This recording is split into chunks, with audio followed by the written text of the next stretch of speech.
NFL Week 15. Eric, how the hell are we here? Week 15, man. Where did the time go? You know what? Time's a flying. It is. The season's almost over. We got a crunch time. Got some pretty big weeks coming up for some of those playoff futures we locked in with the Giants. Big game this week with the Giants for that plus 300 we got for them not to make the playoffs. Big game with the Finns and that plus 450 to not make the playoffs. And that's starting to look really nice. And now everybody's buys are done. So everybody has 4 games left now. Here we go. Right. Like everybody's got 4 games to rock and roll. And 5 of the teams that are in the playoffs right now have negative point differentials. 5 of the teams in the playoffs. It just kind of shows you it's been that kind of a year. Even our friends, the Minnesota Vikings, who we've been picking on for a little while, they have a negative 1 point differential as a 10-win team, which is just crazy. But looking forward to diving in right now to NFL Week 15. And what's cool about this week, we actually have football games on Thursday, Friday, or Thursday, Saturday, Sunday, and Monday. So, yeah. Sorry, significant others. If you're a football fan, you're going to be parked watching a lot of football, lots of days of football coming up, Eric. We've got the 49ers and the Seahawks in the Thursday night game. San Fran is a 3-point favorite on the road here. Over under in this game is 43. San Francisco is 9-4 straight up, 8-5 against the spread. The Seahawks 7-6 straight up, 6-7 against the spread. On the Seattle side, last week was a struggle for Geno Smith. He had a couple first half interceptions, and then it just put them in chase mode throughout. And those 2 interceptions ended up costing them 10 points in that game. It was his worst passing completion percentage of the season, just 58%. He did finish with 264 yards, 3 touchdowns, 2 interceptions. And the key for them in games, we're starting to find out that they're not that great defending the run. They gave up 223 yards rushing, and they are now 0-5 this year when they've given up 175 yards or more on the ground. That's happened 5 times where they've hit the 175 rushing yards allowed. And so now they're not able to defend the run. And recently, Eric, injuries to Walker and a couple of their backs, they haven't been able to run the ball. So now all of a sudden you become one-dimensional on offense because you can't run, and your defense can't stop the run. Oh, I can understand why this team has started to struggle a little bit. There was a stretch in the game last week. It was close, and it was 1 score, and they had 3 consecutive punts, and 2 of them were 3-and-outs. You just can't do that. They got chances in that game last week to get back into it, and they've played, on paper, it looked like what was going to be an easy part of their schedule. They had 4 straight games against teams that were under 500. They lost 3, and they barely won the other. So you were kind of hitting on this with them early, and I will say I was kind of in the middle, because I agreed with you that I felt like they weren't as good as maybe their early record would suggest, but like some of the advanced metrics, like their players were kind of playing a little bit over their head, right? And there are different ways that teams can maybe look a little fluky. And I thought that maybe some of their younger players were just really good, but it looked like that maybe they hit rookie walls. Maybe some of them were playing good for short stretches of the season, but just not that quite that good overall. But defensively and like talent-wise, they've really come back to life, right? Like they've come back regression to the mean. Yeah, they've kind of taken a big step backwards, and we kind of knew this was kind of happening because they've been overachieving. Teams have gotten film on Geno Smith and this new offense. You don't have, they started the season, they had Penny back there. He went down. You had Walker come in. Walker, he's gotten a little banged up. Didn't play last week. The week before was really held in check in that game in Arizona. They're just not looking that good. Defensively, he's starting to come back to the ground. But sometimes you have to kind of sell on the team. And in my eyes, this is another. I got to completely agree. Right, because right now the 49ers are the overvalued team because everybody's rolling. The 49ers for a while have been overvalued, and we can kind of dive into a lot of even the last 2 weeks, for example. Right, they come off of big wins against the Dolphins and then against Tampa. man, they played the Dolphins, who you and I have been on for a while as not being as that great. And honestly, the Dolphins were without both of their starting tackles in that game too. So the 49ers were really able to pick on them. Then last week, they played Tampa in a situation where Tampa was coming off a game on a short week where they had a pretty like emotional high to come back and get a win in a game where they shouldn't have. And it was like a really difficult spot. So they've caught teams in like on the great spots in perfect opportunities. Now they're going to be without Debo. And for the rookie, he's whether or not he's like an NFL starter, he's going to have a bad game coming up soon.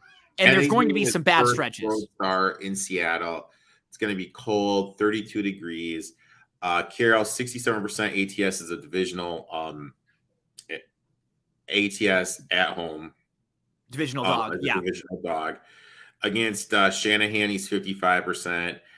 Shanahan with someone besides Jimmy G as a quarterback is 41% ATS. As a favorite with someone besides Jimmy G is 33%.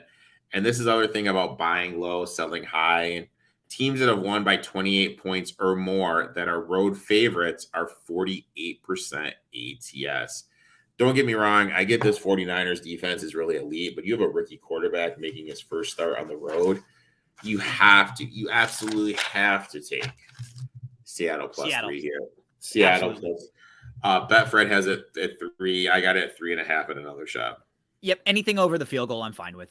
3 or over, 3.5. Obviously, if you're on the Seattle side, you try to get your best value that you can. But Eric, this will be one of our plays, I'd imagine. The last 2 weeks, 4-1, 4-1. 3 weeks ago, 3-2. So our last 3 weeks, you and I are a combined 11-4 with our plays. Wow. Really, and you know what? I think we had out of the 15 weeks, we had 2 negative weeks this year. 13 weeks that have been positive, 2 that were negative. And the one negative, we had 1-4. The other one was 2-3. Every other week, we've been 3-2 or above, and now starting to see the ball very well at the end of the season as we move along to the Saturday games. 3 Saturday games this week, buddy, for us to talk about. We've got Colts-Vikings to kick off the Saturday slate. The Vikings are a 4-point favorite. They are at home in this one. Over-under is 48.5. The Colts are 4-8-1 this year. They're 5-8 against the spread. The Vikings are 10-3 straight up. They are 6-1 against the spread. Colts come into this game off a bye, and last time we saw them, they were in that game with Dallas. It was a 2-point game going into the fourth quarter, and they allowed 33 points in the fourth quarter, and they got outscored by the most points in the fourth quarter in NFL history. They've now lost 3. Here's a great stat. They've now lost 3 straight games for the second coach this year. They've lost 3 straight games for 2 different coaches this year. The offensive line was struggling a little bit. They had 6 different linemen that got beat at least 3 times in that game. 6 different linemen just getting beat repeatedly over and over. They had more turnovers against Dallas, 5, than they did third down conversions, 4 in that game. But they do have a bye, and they can possibly now have a few wrinkles for a new staff. Maybe they've got an opportunity to figure out some of the things that have worked well, change a few things. Who knows? But it's not like we're talking about like a great staff. This was a coach that had never coached in college or pro before this. Jonathan Taylor, he's really struggled this year, just kind of overall. And versus 8-man boxes, not good at all. Even when they're not stuffing the box as much, he's kind of struggled. Then we have our Vikings team, who's really started to come back to the pack. They've allowed 5 teams in a row to get to 400 plus yards of offense. They allowed the Lions to gain at least 36 yards on 8 of their 10 possessions and score on 8 of their first 9. They've now had 5 games this year where they've scored 24 points or less. They fumbled on this weird pass on 1st and goal right before the half. I'm not saying they were going to win the game or anything. You and I were on watching that game. You're a Lions fan. I was big on the Lions side. But that definitely flipped the complexion of the game. And now what we're starting to see, Eric, is like a lot of those plays that were bouncing the way for Minnesota earlier in the year, they're just going the opposite way. Like that was a play that Minnesota would have taken advantage of earlier in the year, or that would have happened. Like the Lions would have been 1st and goal and they would have fumbled it away. against them. So it's just, this is one thing as gamblers that we always try to point out, is that when teams are winning in sort of fluky ways, it 99.99999% of the time, it's not going to be sustained. You just can't, because they're allowing opponents to score on 57% of their drives over the last 5 games. That's the highest rate in the league during that stretch. They have a negative point differential on the year, 9 wins by 1 score, and their 3 losses this year are all by double digits. They get blown out, right? And they don't like. I mean, my thing with this is what I did is I took the Colts plus the 4.5. Just looking at it, Cousins standalone games, he's 9-15, 38% ATS. Yep. As a favorite, he's 49% ATS. With how bad the Vikings defense is, excuse me, like you were saying, it's tough to trust them laying this many points. Vikings are averaging giving up 116.5 yards per game to opposing teams in the rushing CAG. I think the Colts are going to have success moving the ball. Gilmore should be able to keep slow down Jefferson a little bit. Just make it difficult, right? Jefferson's one of those guys that he's going to get his almost always, no matter what. But just make it a little bit harder on it. Like last week, the Lions they kind of played it like a basketball game where they're like, hey, let's just let Jefferson get his. He's going to get his 30, but we'll make sure nobody else beats us. And they stuffed Cook, who. Well, speaking of Cook, you kind of look at Cook, his last he's only gone over 100 yards rushing twice this season. That's number 1. Number 2, the last 4 games he's only averaging 55.8 yards per game. He's had 2 games this year where he's gotten over 15 carries. Okay. And he's averaged less than 2 yards per carry. He's not having that good of a season. No. And a lot of that, I feel, has to do with their change in offensive run scheme, with how bad with their offensive line being a little undersized with what they're trying to do. Yep. And Darisaw being hurt. I think it's kind of a combination of all 3 of those things. Now, these next couple of weeks, he plays the Colts here, the Giants, and the Packers. They're 8th, 15th, and 7th in fantasy points allowed to running backs this year. So these are teams that are all in the top half for what they've given up. And so this will be a good litmus test, right? Like this weekend and these next couple, if we don't see a much better games from him, he may be either hurt or banged up, or just one of these years where it's just a bad year. Like you said, the scheme, the line, because these are the opportunities for them to be able to run the ball coming up. We'll see if they can do it. And it's big. I have him over 1,150.5 yards.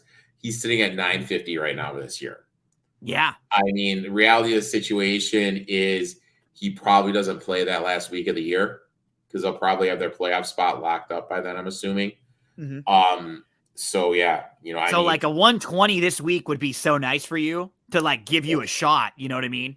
Oh no, I have the under, not the over. Oh, you have your under. Okay, perfect. Yeah. So now you're hoping that okay, you're the other way. Yeah. So you're sitting. Yeah. I'm with you. I don't mind making the Colts one of our plays. I don't love it as much as the other, but let's see if we need to get back to the 5th. I'm definitely at over the field goal. We've seen Minnesota play close games all year long. We've just seen them play in close score games. We know things are starting to bounce weird for them. I wouldn't be shocked if they lost 3 or 4 games in a row, because that's what happens with teams like this that win all those games in a row and they're not that good. So, we're both on the Vikings. We're both on the Colts side here against the Vikings plus the 4. Eric got it at 4.5 earlier. I'm fine with 4. 3.5 would be my buy-in point. I'd want at least the 3.5 in this particular one so we could get more than the field goal. Field goal is good. I got it a little bit earlier, so. But anything over 3, I like. Let's get to a divisional game, Eric. So as we record this on Wednesday night, right now, is it going to be Anthony Brown starting for the Ravens? That's the thing we don't know. we really so have just no keep in mind, idea. as we record Wednesday, Eric and I will be able to, provide you more information throughout the week, like just accurate information if you follow us on social media. And we're going to do a show to preview these 3 games on Saturday at over at BTV Bets at Better Than Vegas. So we'll do a quick show on Saturday to talk about the 3 Saturday games. So by then we will know, and that is really what makes this game kind of hard to talk about right now, Eric, as we see the Ravens are 9-4, 5-7-1 against the spread. The Browns are 5-8, 6-7 against the spread. We don't really know who's going to be quarterbacking because we know it's not going to be Lamar. He'll be coming back on Christmas Eve is the report. Huntley got banged up last week and it was a concussion issue. So he had Brown came in at quarterback. He went 3 for 5 for 16 yards. He mainly handed the ball off. He also had a couple runs for like negative yards. I think one was a kneel down, but they only had 94 yards passing as a team. They were up by 6 in the game that Pittsburgh had a 40-yard field goal attempt that the Ravens blocked. And then they went on their own 13-play, 57-yard drive, and they kicked a field goal. So they ended up going on a 6-point swing there. And instead of a 3-point game, they end up going up by 9, and they're up by 2 scores. And that was the difference in the game. And it was a big win for them because the Browns lost, the Jets lost. So it helped them in some of those wild card spots. And, Dobbins came back. He was impactful. He had 120 yards, 15 carries. Overall, as a team, they ran for 215 yards, 5.1 yards per carry. Funny stat for them. This year on third down, they averaged 5.7 yards per rush. They averaged 5.7 yards per pass on third down per pass. They average more yards rushing than they do passing on third down because they don't have any receivers. We've talked about with them. They don't have any quality receivers. And we have the Browns on the other side. As expected, Watson just does not look good. Last week, he was graded quarterback 28 out of 32 quarterbacks that took snaps based on Pro Football Focus passing grade. He had 2 turnover-worthy plays, 1 big-time throw. He still showed improvement, but it's not like he was good. There was only 1 regular starting quarterback last week that had a worse graded game than him. That was our boy Tua. And they actually look worse than they did before he was playing. Like with Brissett, they were actually moving the ball better. They've only scored 1 offensive touchdown in his 2 starts, 23 possessions. He's completed 59% of his passes, 470 yards, 1 touchdown, 2 interceptions. As a team, they've only scored 1 touchdown on the 23 possessions since he's returned to the lineup. And then last week overall, it's like, I don't know if these guys like him or not on the Browns, but I will say their team and like their body language and stuff doesn't look great. They had 9 accepted penalties last week for 89 yards. They got flagged for roughing the kicker on a punt. Then on a third down sack, it got taken away because of an illegal hands to the face penalty. So think about that. 2 different times they let possessions continue on for the Ravens because of that. But, quietly, who's been playing really well, Peoples-Jones, and we've been on him for a little while. He had 8 receptions, 104 yards. He played 100% of the offensive snaps for the first time in his career. The Browns attempted 5 deep passes last week. He was targeted on all 5. And that was the most deep targets for any Browns receiver in a game this year. They have the 5th easiest schedule for wide receivers remaining over the rest of the year. So it does look like at least Watson has kind of locked onto him as someone to pepper with targets. Do you have any real thoughts on this game? A few days out, kind of hard not knowing the QB, right? Yeah, we don't know the QB. I mean, Harbaugh is 4-1 ATS versus Stefanski. Brown's 15th DVOA versus the tight ends. Maybe you can get Andrews can get going if Huntley plays, or 30th stopping the run. Baltimore has a top 10 D. Can you really trust Watson? I know he's been away from the game for over 700 days, but you just look at it. You can't, against the Bengals, they're 4-15 on third down. Against the Texans, they're 4-13. That's 8 for 28 the last 2 weeks you combined. You can't do that. You have to be able to convert and move the change on third down. If you can't do that, you're going to lose. Chubb, Chubb's kind of a stay away for me in terms of DFS. He's only averaging 60.4 yards per game and has only gone over 100 yards once versus the Ravens in the games he's played at them. For me, look, if Huntley's playing and I'm getting 3, I'll take the Ravens. Yeah. But right now at this number, It's a dead number. Yeah. You don't know what's going on, because if the kid Brown plays, this is going to balloon. This is just going to balloon up. If he doesn't play and it's Huntley, then it's going to go the other way. So they're kind of covering their bases here, where it's like at a 2.5 in the middle, because that way if anybody plays it, they're. And one of the things I do is I kind of look at the lines, like, we're looking at Betfred right now. Part of me always looks at it like Betfred has plus money on the 2.5, so that way they're trying to entice you to take the 2.5. Yeah, exactly. No, you're right. That's a good point.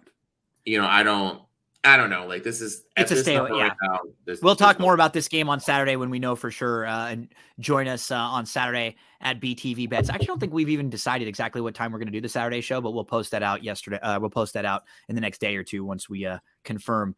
Let's get to Dolphins Bills, the main event for Saturday night. We have Miami 8-5 straight up, 6-7 against the spread. The Bills 10-3 straight up, 6-1 against the spread.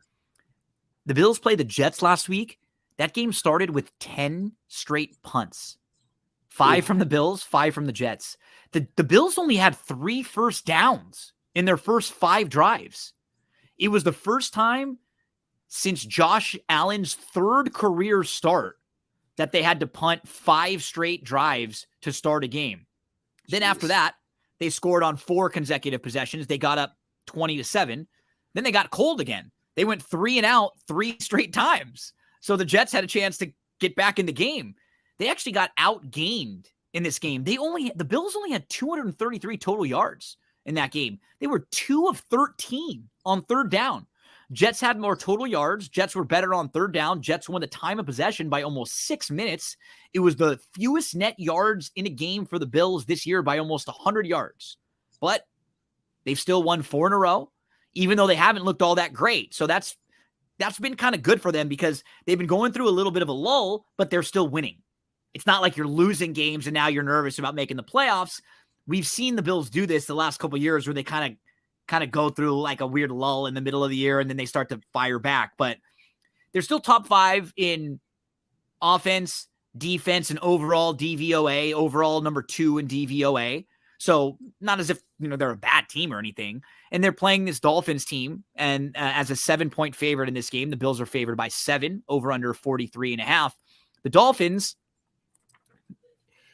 it makes you feel a little good sometimes. I'm not saying this like as someone who's rooting against people, but when your assessment of a team is that they're a little bit overrated, and then you get to see them in a couple of games kind of get knocked back down a peg, it makes you feel a little warm and fuzzy inside. I'm sure you probably got that feeling a little bit about Tua, because, hey, I'll be the first to say, Tua has performed very well this year, a lot better than I thought he would maybe ever perform in the NFL, but he's still not as good as his numbers would suggest, or as people had been talking about him throughout the year. Mm-hmm. And this was like a real wake-up call, because it wasn't even like last week's game when, okay, Tua didn't play well against the 49ers. That's a really good defense. That's one of the best defenses in the league.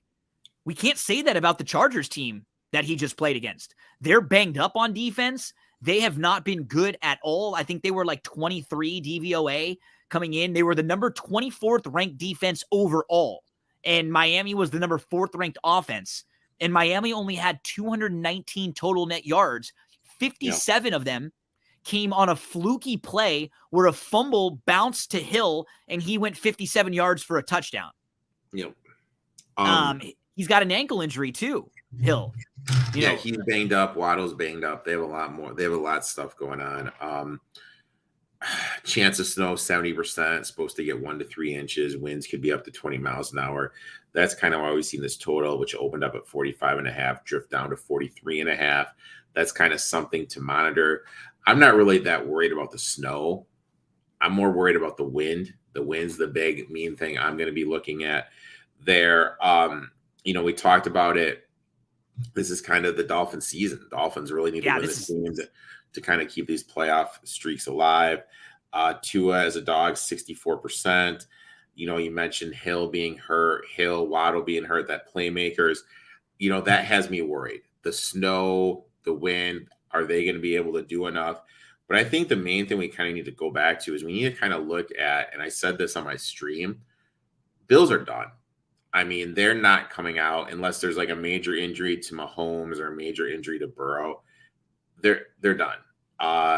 Too many injuries on the defensive line, too many injuries in the back four, a couple key offensive line injuries. But the main thing is, ever since that elbow injury, Allen is not attempting as many rushes, doesn't have as many rushing yards, and he is averaging his yards passing per game since that game where he hurt himself against the Jets has gone from 300 to 230 yards per game. So you know what I mean? He's just not. Yeah, he's just not 100% healthy. You can just feel it when you're watching run him. the ball enough with Singletary or Cook. I think this ship is sinking, and the team that we saw at the beginning of the year isn't anywhere near the team that they are now. So I think there's definitely going to be some value on fading them in the right location, but this isn't it.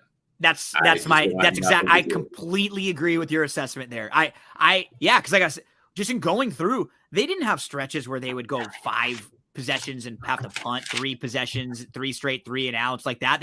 That's not who the Bills had been, but they don't feel great. The problem is the Dolphins don't either. And the opponents are starting to disrupt the rhythm of their receivers. They're jamming them on the line. And you could see Tua couldn't adjust back after they've now adjusted. And so like his timing is completely off. He was missing wide open receivers last week. He started that game 3 of 17 for 25 yards. And it was playing against the secondary that was missing Derwin James, finished the game 10 of 28, 35% completion percentage. That was the worst in a game since Darnold with the Jets in 2019. That was the worst for the franchise since 1980. This feels like a stay away for me. Oh, yeah, stay away. I mean, I'd maybe look at Diggs and DFS. Interesting Saturday build. What I would do if I were to build a lineup and the weather looked okay is I would take Diggs just because Howard tends to shadow him. Howard's given up the most receiving yards out of any DB, so I'd play Diggs. I played Njoku. I played Dobbins. I'd look at the Browns defense. And then I just stack as many people as I could in the Vikings-Colts game just because that's in an indoor stadium with no weather issues. I would just play, you know what I mean? I play a couple fringe people. Then I just stack the heck out of the indoor. What's tough, like this is a tough spot for them too because this is going to be the 3rd straight road game for the Dolphins. They went San Francisco, Chargers, now all the way across the country to Buffalo with tough weather. And they struggled running against the Chargers defense, who you and I can run against. Like everybody runs against the Chargers defense, and they really couldn't even run the ball all that much against them. Yeah, they allow the 3rd fewest points per game at home. This season, they allow the most points per game on the road of any team. I'm staying away from the Dolphins and the Bills as we move to Sunday, Eric. And how about this? So it's funny, if Atlanta wins this game and Carolina wins their game, and who Carolina plays the Pittsburgh, they're a 3-point favorite. And then if Tampa loses as an underdog, Tampa is underdog, we're going to have a 3-way tie at 6-8 at the top of the division in the NFC South between the Falcons, Panthers, and Bucks. They could all be 6-8 coming off of this week. Atlanta is 5-8. They're 7-6 against the spread.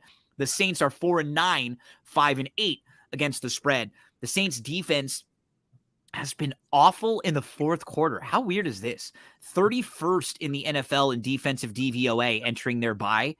And in the 4th quarter, they're giving up like 4.3 yards per carry, 5 touchdowns, 488 yards rushing, and 4th quarter passing against them, 60% completion rate and 6 touchdowns with no interceptions. Just really bizarre that they've been so bad in the 4th quarters of games.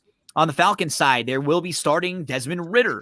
Mariota was just 8 of 29 for 194 yards, 1 touchdown, 2 interceptions since week 9 on passes of 16 plus air yards. They couldn't move the ball down the field. As a team, though, they've had a very consistent offense. You know, they've gone 3 and out on only 13% of their drives entering week 14. That's second best in the league. And the running game should be able to help take a little bit of pressure off the Rook here. Their net penalty yardage is actually the best in the league. They've committed 0 defensive pass interference penalties, while opponents have committed 5 against them for 107 yards. They've been flagged for roughing the passer only 1 time. Do you remember which one, Eric? Grady Jarrett. Yep. That was the only time this year, and opponents have been flagged for it against them 3 times. They've also committed only 10 false start. Their opponents have committed 19 of them. But, you know, for them, it's all about the run game there. You can see why they would make the change with Mariota. They gave him some opportunities, but he really just couldn't throw the ball. You know, he was ranked 28th a couple weeks ago, behind or right with Wolford, Kyle Allen, and Skylar Thompson, who only threw 1 pass based on their passing grade. What do you think about this game, Falcons Saints? Well, I mean, they kind of had to see what they got with Ritter. Used pretty high draft capital to get him. Dalton, you know, 56% ATS on, you know, on the road as a favorite at 1 p.m. You have a rookie making his first start on the road in New Orleans. It's a real tough place to play. Falcons defense, 30th total DVOA, 29th pass, 28th rush. I think the Saints are going to be able to move the ball. You know, at the end of the day, I just look at it. You got a Saints defense against a rookie. We don't know what we're going to see from this guy. What teams started to do is they started to spy Mariota. You know, he can't make the throws. He's not what he used to be. You know, I'll never forget, I have a well-known sports journalist who blocked me after I called him out when Mariota was drafted, saying how he thought Mariota was going to win a Super Bowl. I don't know. To me, it's Saints or nothing here. Yeah, I don't really have a strong lean one way or the other on this one. Let's move to Cowboys Jags. We've got the Cowboys as a 4-point favorite on the road here, over under 47.5 in this one. Dallas is 10-3 this year straight up, 8-5 against the spread. The Jags are 5-8 straight up, 5-7-1 against the spread. And the Cowboys come off of a near defeat last week against the Texans. Dak threw an interception late in the fourth quarter. Texans got the ball at the 3-yard line, up by 3 points. They got stopped on 4 tries. And Dallas had to go 98 yards, scored a game-winning touchdown. You know, Dallas, with Dak, he hasn't been very good throwing the ball well down the field this year. 5 touchdowns, 8 interceptions on passes that have traveled 10-plus air yards. They gave up 327 total yards last week, 5.1 yards per play. They let the Texans go 7 of 15 on third down. They also had 3 turnovers in that game. They lost the time of possession by almost 6 minutes in a game where Driscoll and Mills were the opposing quarterbacks. Driscoll threw 6 passes and had 7 carries for 36 yards. The thing about them, they're kind of in a weird spot right now, Eric, because they're 10-3, but they're basically locked into the number 5 because they're probably not going to win the division unless they win their next 4 and Philly loses basically 3 out of those 4 games. Mm-hmm. They're not, and so they can't get anything better than the 5 spot because the other 4 are all locked up in the division. So for them, and it's not a bad spot to be. They kind of know they're going to be playing whoever wins the NFC South. Yeah. They're going to go on the road and play that bad team. Yeah. And it's kind of a weird thing. You want to stay healthy, but you don't want to hurt people, if that makes sense. You know what I mean? Mm-hmm. You want to stay in a rhythm, but you don't want to stay healthy as well. Mm-hmm. Terrence Steele got hurt for them. That's really big. He's one of their offensive linemen. Josh Bell came in and replaced him. Bell was awful, gave up a couple sacks almost, you know, and he got benched. And then Jason Peters came in. So old man Jason Peters is actually going to be starting. That kind of shows you the shape of the Dallas Cowboys offensive line. I think the Jaguars are going to be able to get to Dak, make him uncomfortable.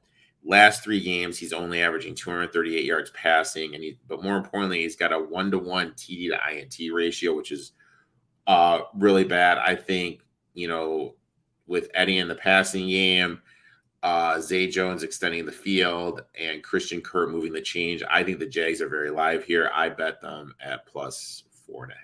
Yeah, I think if you can get over the 3.5, three and a half over the field goal, I'm on the Jags side also. Lawrence was the number one scoring quarterback in fantasy last week. He has 10 touchdowns and no interceptions over his last 5 games. That was his career high. Props to Evan Ingram. I was going to give you the props right now, man. You've been calling him all year. 11 catches, 162 yards. He was the number one overall player in fantasy last week. Number one overall player. They scored 29 unanswered points at one stretch during that game. You and I were on them against the Titans. The defense forced 4 turnovers, turned all 4 of them into points. They scored 20 points off of those 4 turnovers. Henry fumbled twice in that game, and they forced 5 3-and-outs and a turnover on downs against the Titans. Man, but shout out to Lawrence. 30 of 42, 3 touchdowns. He also had a rushing touchdown. He was 9 of 13 on passes of 10-plus air yards. He has 6 touchdowns and no interceptions on passes of 10-plus air yards since week 9. Prior to that, in his first 25 games, he had 11 touchdowns and 15 interceptions. He's figuring it out now, and it's fun to see. He's starting to piece it together and everything.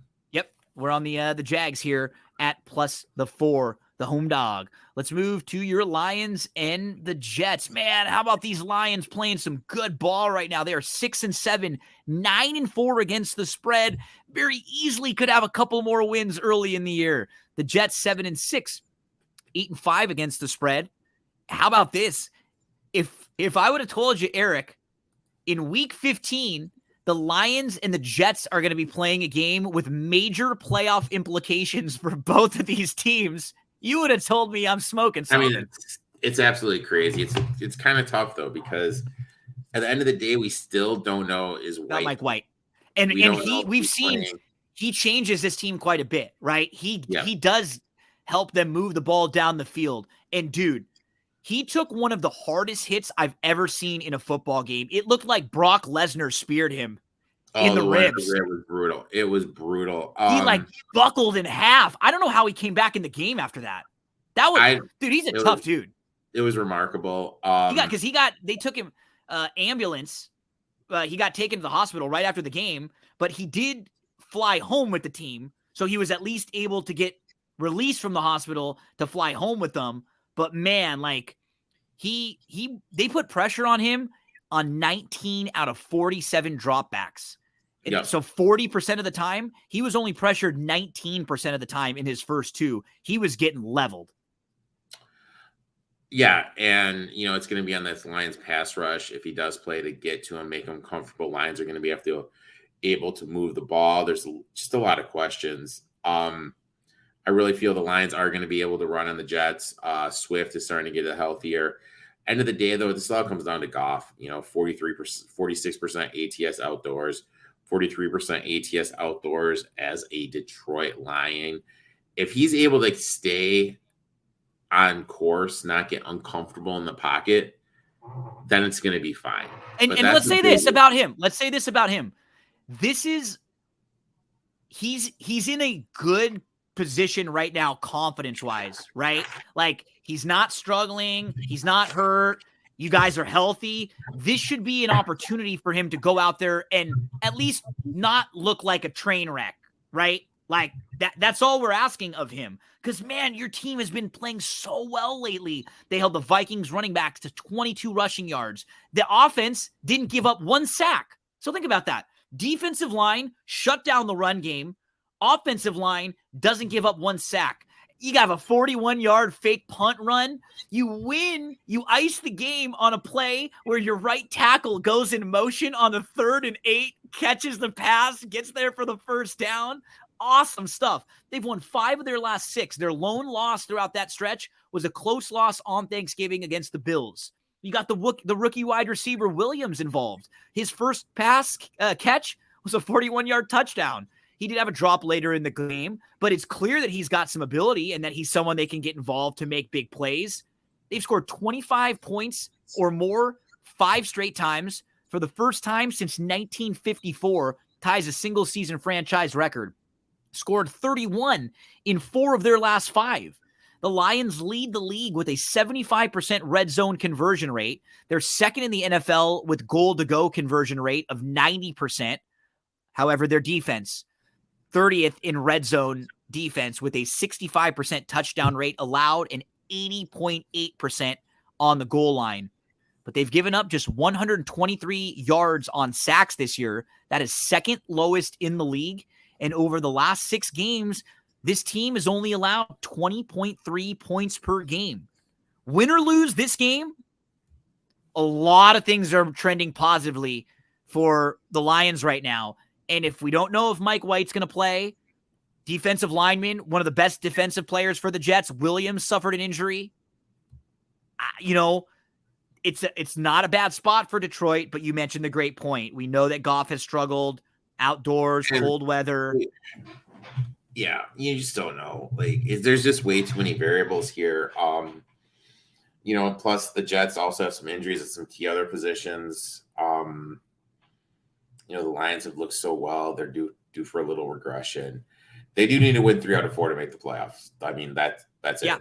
They'll have to win 3 out of 4 or have one of the teams go 0-4, just because Seattle owns the tiebreaker with them, and Lions own the tiebreaker with the Giants and the Commanders, but those guys tied, so they're always going to be a half ahead or behind. So that tiebreaker won't really matter with them. Yeah. So yeah, the Jets, I mean, last week the Jets have to get over this hump against some of their bigger brothers. Now we know they beat the Bills earlier this year, but it still seems like the Bills and the Patriots it's like that older brother thing.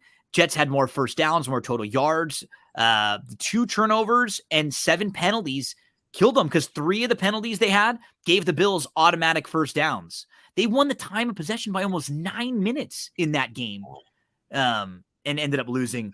Jets, Lions, fun game with these 2 teams. Come on, Lions. I'm rooting for you, Eric. Let's see if we can get your Lions into a 7-7 situation where they're really in the mix for a playoff spot.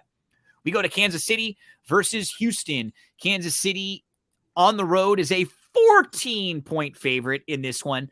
Over under 49.5 here. Houston was a 17-point favorite last week. Almost beat the Cowboys straight up. Kansas City 10-3 straight up this year, 3-9-1 against the spread. We have the Texans 1-11-1 straight up, 5-7-1 against the spread. On the Chiefs side, they got out to a 27-0 lead last week. They started to relax a little bit, and the Broncos scored 21 consecutive points. Now, the Chiefs did put up 430 total yards on one of the better defenses in the league, but their defense allowed Denver to move the ball far too easily, scoring 21 straight points. Defense did force a couple turnovers, but let's keep in mind, Denver was in that game until Russell Wilson got hurt. It was a 1-score game, and they were moving the ball, and the Denver Broncos offense, who has been miserable this year, looked probably the best it's looked all year against the Chiefs last week. Mahomes is 10-0 against the Broncos, and Mahomes is 15-0 in divisional road games. 15-0 in divisional road games. The Chiefs, kind of some weird advanced stats for them. They only have 2 pass interference penalties this year, which is bizarre because you figure with Mahomes throwing the ball down the field, but they actually have a good offense, and their defense has been flagged for 8 defensive pass interference penalties. So, they lose out on the penalty yardage in that particular category. The Texans, they played really well last week. And, Mills is the best quarterback for them. They had Driscoll run the ball a little bit. They got the ball late with the chance to win the game. And I like that they went for it. They tried to put the game away. They got stopped on the 2-yard line. The defense forced a season-high 3 turnovers. Your boy, the long neck Mills, is back in the game. Do we take the Texans as a 14-point home dog here? If it was higher, I would. I mean, what is your buy-in point? Do you need 17? Do you need 15? What would be your buy-in point? 14.5. Okay, so if it got to 15, you're good. You're in. Yeah. This is the biggest. This is going to be the biggest double-digit favorite he has been. Mahomes. He's never covered a game on the road as a double-digit favorite. I wish I had some analytical stuff to sit here and tell you, oh, they can do this, they can do that. It's just a number situation and just kind of the feel I have. I think the Chiefs are going to play this game like they did against the Rams, kind of keep everything generic, kind of limit everything and just try to get through it without any injuries because why risk it? Texans, they're just trying to get that number 1 pick so they can get young. God, anything over 14. If it got to 14 and a half, 15, I'd be in. But right now, I did nothing. So a little later in the week, you and I are going to be playing old Davis Mills at home, and that 15 points that they're probably going to be getting as we continue along. Let's get to Eagles Bears. Eagles are a 9-point favorite on the road in this game, over under 48.5. The Eagles are 12-1 this year, 8-5 against the spread. The Bears are 3-10 straight up, 4-8-1 against the spread. Remember, they were a 2-1 team to start the year, the Bears. And it was the 6th straight game for Fields to have at least 50 plus rushing yards and a rushing touchdown. It's the longest stretch for a quarterback since game logs were first tracked in 1950. Since week 6, he had 711 rushing yards, which was trailing only Josh Jacobs going into their bye. And he had missed a game, Fields, during that stretch. The Bears had, in their last game, they lost a game where they had more total yards, more yards per play. They were better on third down, but they had 3 turnovers and 5 penalties for 63 yards that ended up being the difference in that game against the Packers. They also missed an extra point. We did see Claypool get more involved. He didn't have a ton of production, but it was 5 catches on 6 targets, only 28 yards, but a 24% target share. Kmet also had a nice target share, 28% target share. He had 6 catches, 72 yards. And that was the first game without Mooney. So for both of them, we got to see them getting involved a little bit more. And the next step for Fields, I think we looked at Fields now and we said, okay, this guy he's a legitimate NFL quarterback. He made some good throws. He's good with his legs. He's tough. I think he's a starting quarterback in the league. So now what's the next step? Proving that you can win or proving that you can perform in clutch, important moments. This year, inside his own 20-yard line, he's only 15 of 29, 198 yards, no touchdown passes, and 3 interceptions in your own 20 and in. Got to be better there. He's been sacked 3 times, 11 carries for only 36 yards, and just 7 rushing or passing first downs way back there. And in the fourth quarter of games, he's only 39 of 65. 3 touchdowns, 6 interceptions, 13 sacks. So, I mean, that's what you'd expect with the young guy. It's harder back there, and then it's harder later in the game. That's the next step for him. On the Eagles, man, Eric, I have 2 pages of notes on the Eagles, and they're basically all positive. Hurts has been amazing. Every week, it's more things that he's doing for the first time. 10 touchdowns rushing this year, and is he second quarterback ever to do it in back-to-back years, 10 rushing touchdowns. We just had Miles Sanders pass 1,000 yards rushing. We just had A.J. Brown pass 1,000 yards receiving. So they've got an MVP candidate quarterback, 1,000-yard rusher, 1,000-yard wide receiver. They're the only team in NFL with 3 players to have 10-plus scrimmage touchdowns. All 3 of those guys have 10 touchdowns. They have the best point differential in the league. All of their metrics are fantastic. They're number 2 in DVOA. They're like the anti-Minnesota Vikings.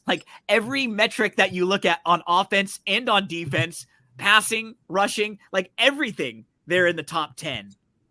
This still feels like I don't know if let's say this. I'm definitely not laying the number with the Eagles. Is it enough for you to play the Bears here? Yeah, I played the Bears. Just for the at over 7. Yeah, I played it at 9. My thought process is you're getting a team after they just basically locked up a playoff spot, and the game next week against the Cowboys is going to determine what's going on. They really want to just get through this game, get healthy.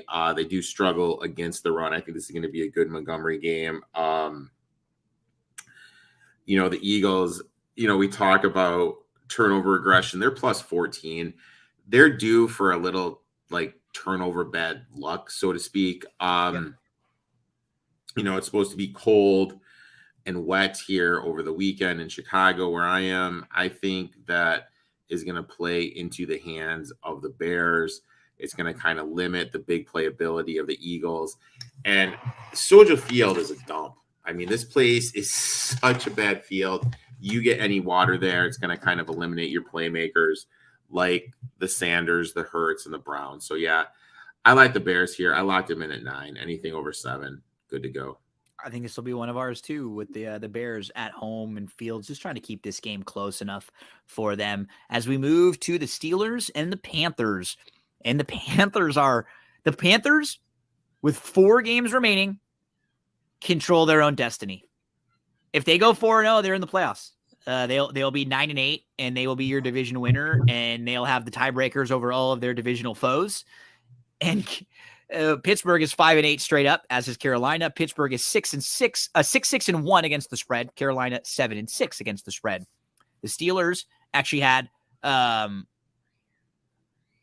couple of nice victories prior to that most recent Ravens game. And the thing about the Steelers was hard is, Pickett's knocked out of the game early after like a body slam by Roquan Smith. Trubisky throws 3 interceptions. And I'd imagine they're not going to be rushing Pickett back, right? Because that's 2 concussions for him now this year. It's got to be Trubisky this year, right? This week. I think they're going to they're Steelers for the most part basically eliminated from the playoffs. I think they're going to play Trubisky. Just makes more sense. Yep. I know he gets a lot of flack, but I think I'd rather have Trubisky than Darnold. Trubisky, has made it to the playoffs, has won a division when he had Nagy, and we all saw how what a god-awful coach Nagy is. We got Tomlin, who's 60% ATS as a road dog. Getting 3 or less, he's 64%, 58% ATS after a loss. I know the Panthers D has been doing better, but this is still a bottom 3rd defense in the league per DVOA. They're giving up 128 yards per game against the run. I think Najee Harris, this is going to be a huge Najee Harris and Walden game. They're going to lean on that rushing attack yet to kind of open up stuff for Trubisky. Trubisky will factor in a little bit more RPOs. And the main thing is, look, this is Sam Darnold laying points. This is requiring, and I've said it with Tyler Heineke before, him to win with a margin. You know what I mean? You just don't need him to win. You need him to win by 3 points or more. In his career, he's only 33% against it. I think you have a coaching advantage in Tomlin against Wilkes. You have Watt back there. You have, we've talked about Watt being there, what that does for the Steelers defense and how it's a top 10 unit when Watt does play for the Steelers. I'm getting anything over 3 or higher. I'm betting the Steelers. That's just it. On the Panthers side, they're 4-4 since the coaching change. And in those 8 games, they've had to start 3 different quarterbacks in just their last. I will say this. There's certain teams, I have a list of certain teams I'm looking at. If the Panthers, I like their roster. They got Horn, Burns, Brown on the defensive side. They got 2 good wide receivers in Moore and Marshall. Decent 2-1-2-1 combo in the running game. Offensive line is improving. But at the end of the day, this is a quarterback league. If they get someone else at quarterback, maybe a rookie I'm enticed by, maybe they sign a veteran or trade for somebody, I would look to be investing in this team to win the South or over under next year. So, I find them intriguing to me. But with Sam Darnold, no. Well, but the thing about what they're doing right now is I'm going to give the coach a lot of credit because they know exactly what you're saying, and they're not asking a lot out of any of their quarterbacks. I figured you'd like this. I wrote down this little quote here. So this was, I think, from Football Outsiders. They used an 8 offensive lineman front in their game last week. They call it the Arby's package. It was the first time they used it in their win over Seattle, and their starting guard Christensen said, "We've got the meats." So that's what they all say when they bring out the Arby's package. So they've gone with jumbo packages, 6+ linemen, 56 times this year, which is 3rd in the NFL, only behind your Lions and the Browns. So they're understanding their personnel. That's one thing that we gripe on with coaches a lot, right? Hey, you got to adjust to what you have there. You Yeah. can't try to like scheme your guys into a scheme that they can't like produce in. It doesn't make any sense. You don't make a quarterback throw like deep throws down the field if he can't do it. So I agree with you. A guy like a Sam Darnold or a Baker or, the quarterbacks that they've had this year, they'll always have a ceiling with them. But at the very least, this coaching staff is way better than Matt Rule and at least putting these guys in position to succeed. I mean, they ran 46 times last week for 246 yards. They're 3-0 this year when they've run the ball 45 times. They held the ball for 39 minutes in that last game. And they had, and a shout out to Sam because a lot of it was just handing off, but they had 5 drives of 9+ plays. And they had 24 first downs, 14 running, 10 passing. They were able to milk the clock late. They ran the ball 17 times in a 19-play stretch just to run out the clock. So a much more competent team right now are the Panthers, but kind of a stay away for me. Eric seems like he's more on the Steelers side there at +3.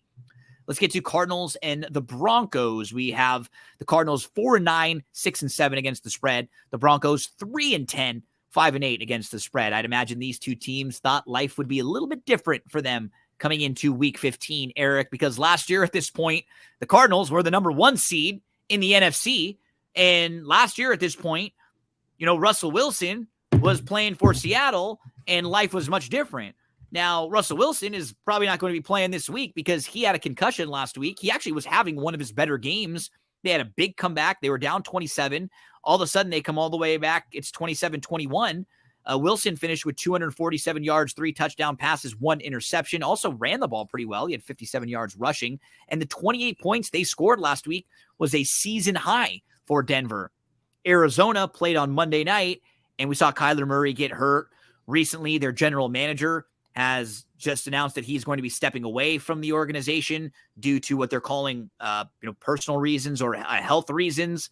And Eric, I kind of jokingly went through all of the bad stuff that's happened for the Cardinals in the last year. There is a lot of it out there, but is this going to be Ripien versus Colt McCoy? Yeah, it's going to be Ripien versus Colt McCoy. You got to look at it like this, why would you play Russell Wilson? You just paid him all this money. You're 3-10. Your season's over. You've been eliminated from the playoffs. Why do you play him? Yeah, no. It makes 0 sense to play him. I know McCoy, people have this negative thing about him, but he's a fine backup. He's a fine backup, 75% ATS as a dog while playing for Kingsbury in the same exact role. Kingsbury, these stats are absurd. 66% ATS as a dog, 16-4-2, 80% ATS as a road dog on the road in general. Okay. 28-2 ATS against coaches that don't have a Super Bowl win, 53% ATS. He just he has spots. He's a better coach than I think people realize. I think because of all the offensive stuff, he kind of came into this league and people had this unrealistic bar for what they thought he was going to be. And you know what? He had good starts, right? And so right off the bat, he got off to good starts with his team. So we all thought maybe even right off the bat, this guy might be a really good coach, but they were one of those teams that was kind of a little fluky in both years when they had hot starts. Oh yeah, for sure. And they can also run the ball. That's really the weakness of this Denver defense. And I just don't know what this Denver team has to play for. Why the hell should Denver be favored? They don't even get, you know what I mean? They don't even get their picks. I know. It's nothing really for them to play for. I think they just throw the straight 3 out there because I don't think we really knew what to do with this game. But I agree with you. I would take anyone getting a field goal. I would take the Cardinals getting a field goal. Absolutely. And that's the case here. This will probably be one of our plays too. Yeah, I locked it in at 3 just because I feel that once it's announced that Wilson isn't going to play, we're going to see. Then it'll go the other way because, dude, if you're telling me it's Colt McCoy and Ripien, absolutely I like Colt McCoy better as a more capable, I think this number is just kind of priced. They don't know what's going to happen. Yep. Let's get to Patriots and the Raiders. So you have The Patriots 7-6 straight up, 7-5-1 against the spread. You have the Raiders 5-8 straight up, 6-7 against the spread. So the Raiders blew that game on Thursday Night Football to Baker Mayfield. Here are a couple of these two teams this year are so funny. The Raiders, 2 of their losses this year, they lost to the Rams and Baker Mayfield with no other like legitimate weapons whatsoever. Like all of their first string weapons hurt, gone, banged up, terrible offensive line. Raiders lose to that team. And they lost to the Jeff Saturday Colts this year when the guy had been not even in a week in the organization, and they lost to Baker Mayfield after 2 days.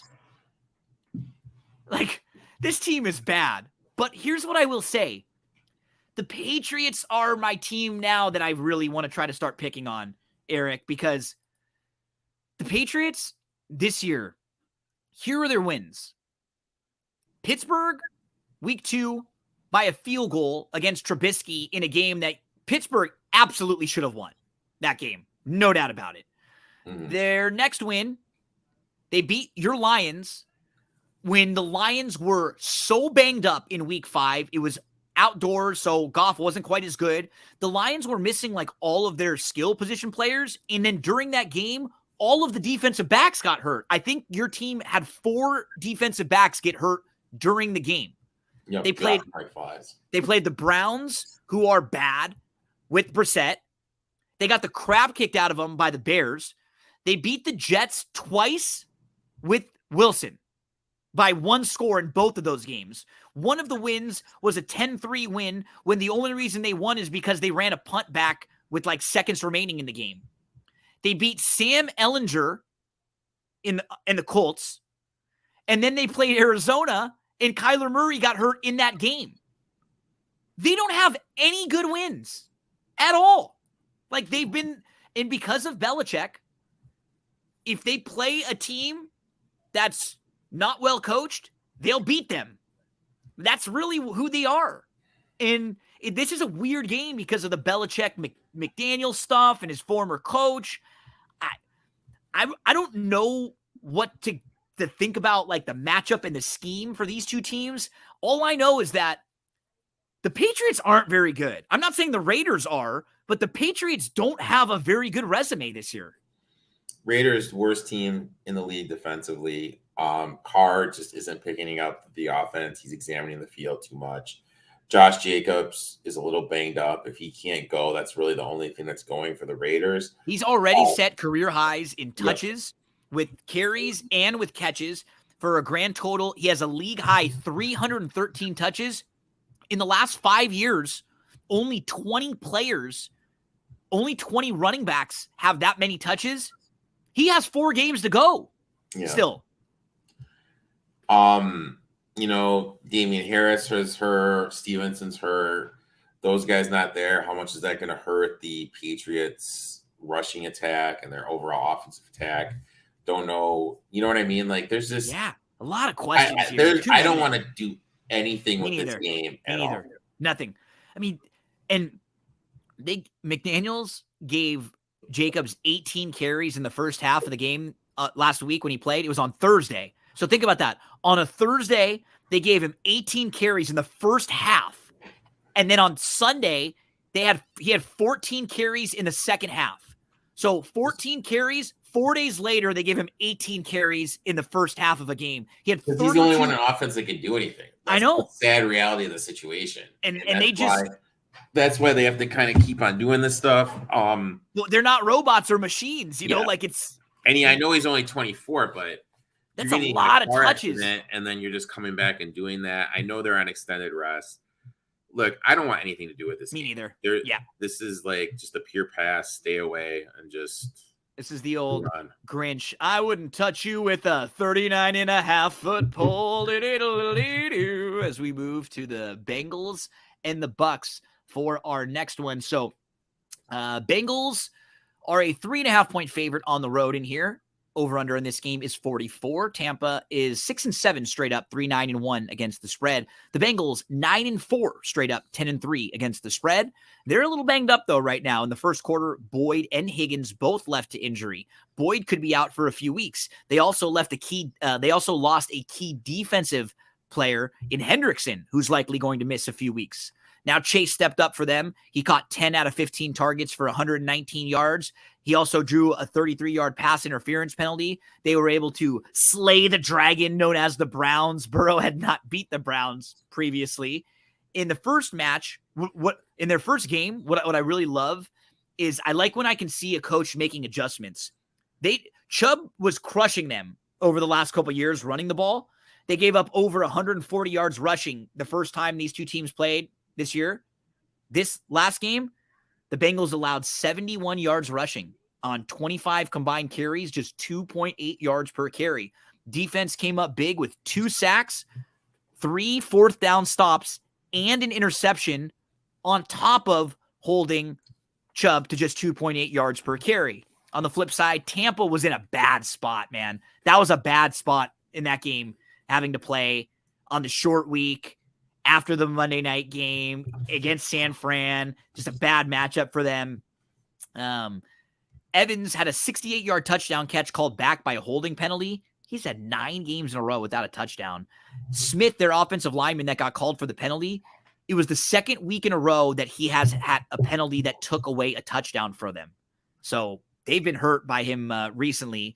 And they can't run the ball. They rank last in the league with 72.9 rushing yards per game. The next to last team has 11 more rushing yards per game than they do. They're last with 3.3 yards per carry, only 4 rushing touchdowns on the year. They only have 22 rushing attempts per game, which is also last. I mean, this is a much better spot for them. This feels like a great spot for Tampa, being undervalued. Everybody just saw them get beat up, and Cincy is overvalued right now. You and I both like Cincy, but they're a buzzy team right now. Everyone's kind of jumping on them as like a totally legitimate AFC contender. Does this line entice you on Tampa side? Is it enough for you to dive in? I took it at 4. I would still do it anything over 3. I agree. NFL's all about buying low, selling high. Teams on a 5-game winning streak that are road favorites of 3.5 or more, only 46% ATS. Flip side, teams that have lost by 28 points or more the previous week that are home dogs, 59% ATS. Bengals are coming off a good stretch of Titans, Chiefs, and Browns. I think this is a little bit of a letdown spot. You mentioned the injuries. Hendricks is a big one on the defensive line. Plus, you have the 2 in Boyd and Higgins. I think that I'm not saying that the Bucs are going to win this game, but I don't think it's going to be a blowout though. I don't think the Bengals are going to win by over 3. No. I like the Bucs here. You know, anything over 3 is a buy. I got them at 4. Let's go to the Titans and the Chargers. 3 more games to discuss on our NFL Week 15 slate. Thanks so much for hanging out with us here. So we get to Titans, Chargers. Chargers are a 3-point favorite in this game. Over-under is 47.5. We have the Chargers 7-6, the Titans 7-6. Also, both of these teams are 8-5 against the spread. The return of Williams and Lindsley really helped that Chargers offense last week. They had a 10-point lead at the half. At the half, Williams had 4 catches for 58 yards. He had an awesome catch in the first half. He finished with 6 catches, 116 yards. He's finished with 100 yards 4 times this year. Chargers are 3-1 in those 4 games.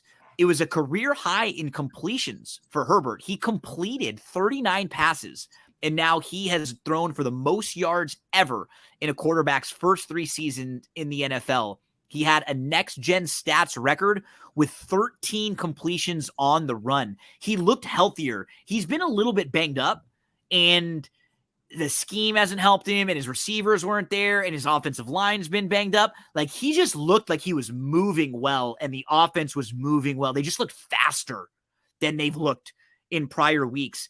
That was the first time all year that Keenan Allen and Mike Williams finished a game together. And that's really the key for this team. Can they get healthy down the stretch? Can those 2 guys stay healthy? Lindsley, Derwin James, Sebastian Joseph Day, Trey Pipkins, Joey Bosa. They could get all of them back. And then all of a sudden, this could be a very live underdog in the playoffs if their team was, a much different team than played throughout a lot of the year. But the Titans, just like we were talking about, are probably really undervalued right now because they come off of 3 straight losses for the first time since week 5 through 7 in 2018. And this is just not a spot that you normally see Vrabel in, losing quite like this. Like, all of the metrics I will tell you here are not great for the Titans, and that's kind of why I like them in this spot. At 3 or over, I think it's good value here. It was the first time since 2013 they lost at home to the Jags. They were down, so Derrick Henry only had 2 second-half carries. And he had 96 yards in the first quarter and a 50-yard run, but they couldn't keep giving him the ball because they were down. They had 4 turnovers in the game that gave the Jags 20 points. 3 turnovers on their first 6 drives. Like, it doesn't matter how good you are. If you turn the ball over 3 out of the first 6 times, you're probably going to be done. They also got pressured on 40% of their dropbacks, but I do like the tight end. Okonkwo, in the last 2 games since Burks got hurt, 53% route participation, 17% target share. In his 2 weeks, he's been tight end 9 and then tight end 2 in fantasy. I mean, but this Titans team, they could not stop Ingram at all last week. Maybe we give a look again to Chargers tight end Everett here. Talk to us about Titans Chargers. Are you going back to your boy Vrabel as the dog in this spot? Yeah. 57% road dog, 61% in a dog in general. Small dog, that is getting 3 points or less, 6-2, 75%. Flip side, Chargers are the team I like taking as a dog, fading as a favorite. Staley is only 42% ATS as a dog. We all know the Titans like to run the ball. Chargers' weakness is stopping the run, 25th DVOA against the run. Burks is coming back. That's going to open stuff up in the passing lane, not allow these safeties to kind of cheat it up and help against Henry. Plus, Titans have an absolutely huge coaching advantage. We all know the second half is when the coaching adjustments happen. Staley is 8-21-1 ATS in the second half against the number. That just tells me everyone else is just out coaching him and just making better second half adjustments than he is. So yeah, I like the Titans. I bet him at 3. We're on the Titans side here. Final 2 games of the slate. Let's get to Sunday Night Football, Eric. We've got the Giants and we've got the Commanders. So this is a rematch of a couple of weeks ago where these 2 teams played and they tied. And they both come into this game with the identical record of 7-5-1. The Giants are 9-4 against the spread. The Commanders are 7-5-1 against the spread. This game is in Washington, so the line is Washington minus 4.5. Over under is 40.5. The Commanders have won 5 of their last 7, and in those 2 games that they didn't win, there's a tie and a loss in a game they were up double digits in the fourth quarter and blew the game to the Vikings. Yeah, they did get sacked 5 times last week, and they had to start in their last game. They had to start with 4 drives inside of their own 12-yard line. They actually have the worst starting field position in the league. Their average drive starts on the 25, which is the worst. Then you have McLaren. Here's what's interesting about him. When they are down in games, he has 59 targets, 641 yards, 16.4 yards per reception, 2 touchdowns, and 29 first downs when the Commanders are trailing.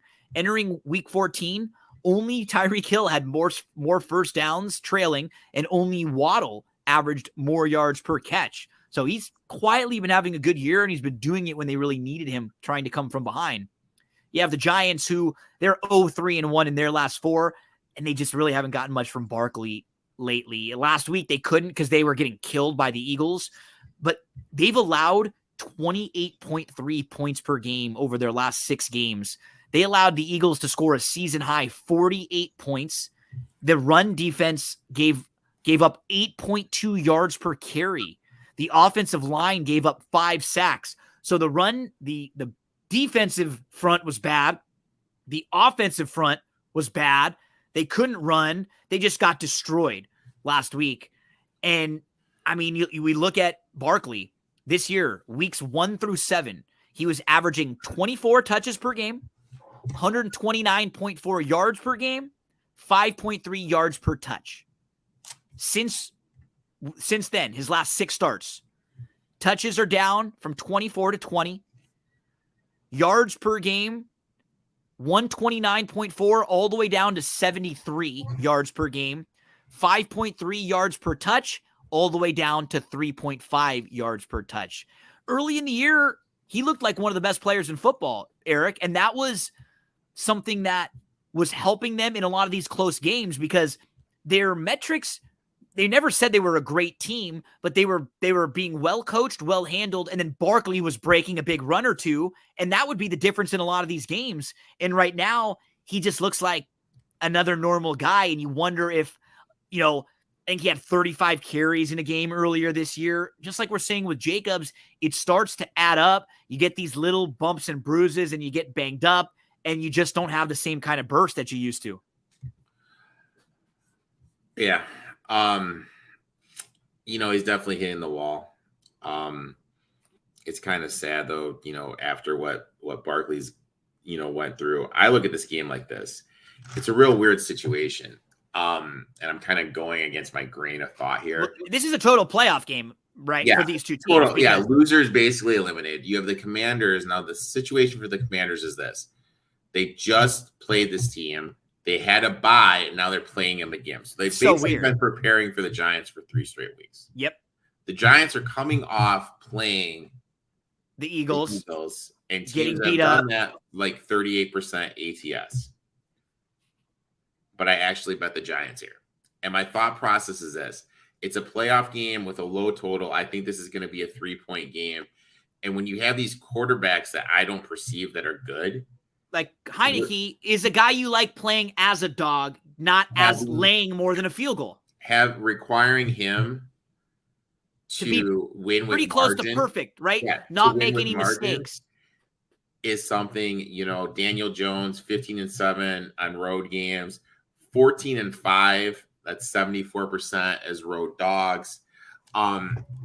He's a little bit more mobile. He can do a little bit more with his feet compared to Heineke. I think this Heineke love is kind of funny to me because he's not, at the end of the day, he's not as good as everyone thinks he is. No, not at all. I think people sort of like him because he's a guy that you want to have, that you see like you want to have a beer with.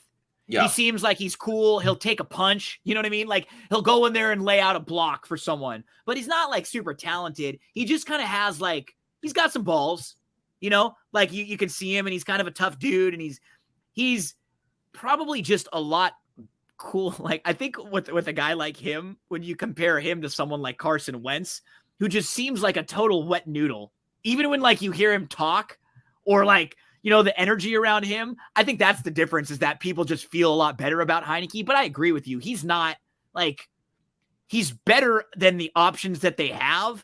I don't know if he's really a top 20 starting quarterback in the league, right?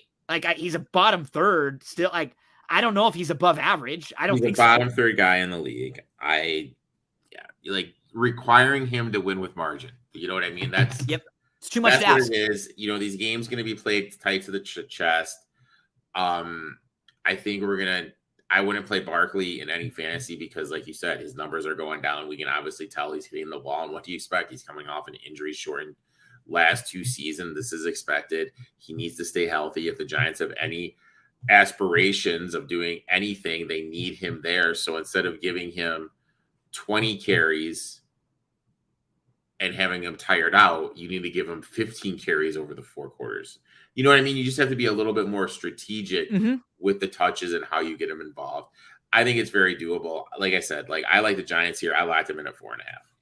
Let's finish up, Eric, with Monday Night Football. When they set the schedule for this game, they probably thought, man, Rams and Packers, this is going to be a big game. These were your two of your top 3 betting favorites in the NFC this year to make the Super Bowl. These 2 teams in Tampa were the teams that everybody figured would be towards the top of the NFC.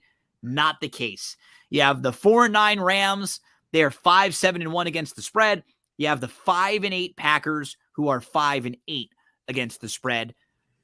Packers, man, that rookie Watson, he has 7 touchdowns in the last 4 games, 7 touchdowns out of 25 receptions. And so that's what's kind of fluky, right? It's not like the guy's getting 10 catches a game. So it's a little bit harder to sustain, but he is making the big plays.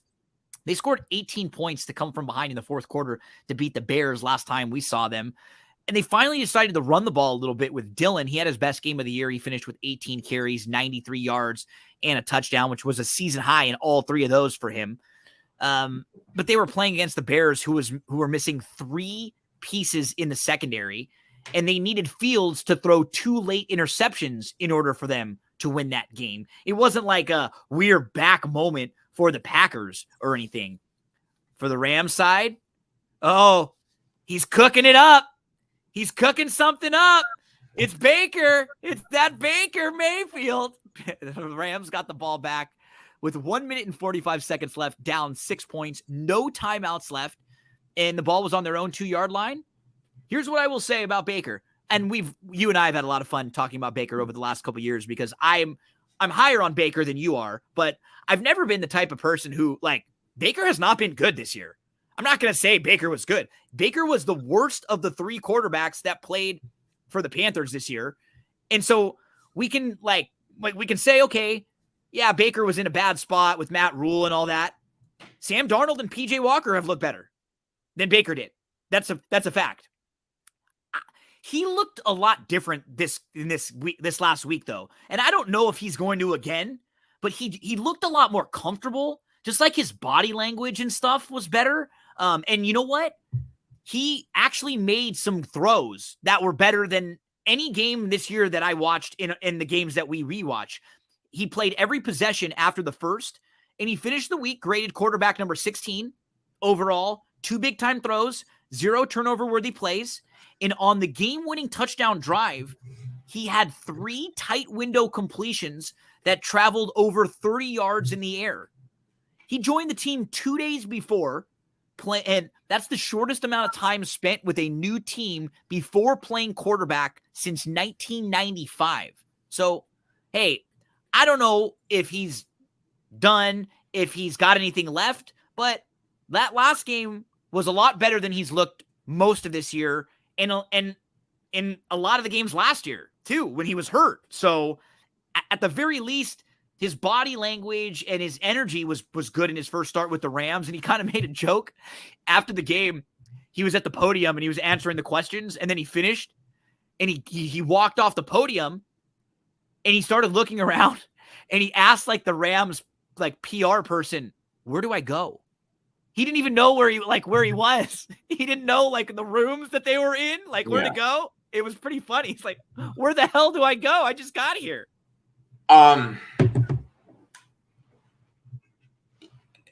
McVay played that game like a golf game in his ear the whole time. Absolutely, completely. You're right. Totally the same. And put him in the best position to win.